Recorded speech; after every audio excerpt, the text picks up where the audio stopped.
trabajando aquí en el barrio de Vuist. Que es un barrio que durante la gobernación anterior de nos encontré abandonado, nos encontré con un deterioro total y nos donó una atención sumamente grande. A poner clinker, ribatura trotuar, a trabajar speeltuinen, a trabajar gazebo y ahora bien back aquí con nuestro gobierno y lo cual nos constata hasta 8 años me imponía negligencia.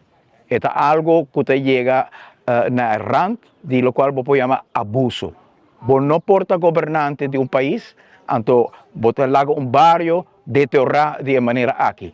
Un gevoel a queda, un sentido de responsabilidad a queda para por un barrio de estado aquí, entonces un barrio que guardo renovar, un barrio que haya toda atenção com a infraestrutura, vizinha não está contento, simplesmente 8 anos de negligência que está para um barrio que já acaba tem seu retorno financeiro. Então, para o cidadão não quer, cada tem retorno financeiro, mas tem vez, ora tem retorno financeiro, mas ronde bo, toch bota sente que tem atenção e bota algo para ter na gente. Mas se ronde bo tem governo que está negligenciando de maneira aqui sua responsabilidade, é uma tristeza.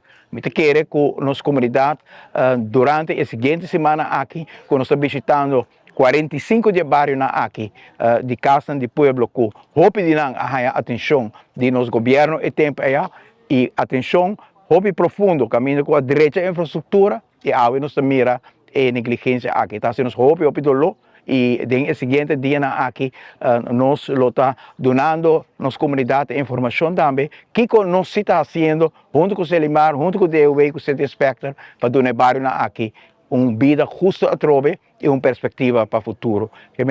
Consideramos que era pendiente e trabalho está grande, mas bolso a pedir para nos voltar cos e está barrio nós trabalho para nos voltar cos na favor de nossos concidadãos. Nos, Taipo Pueblo.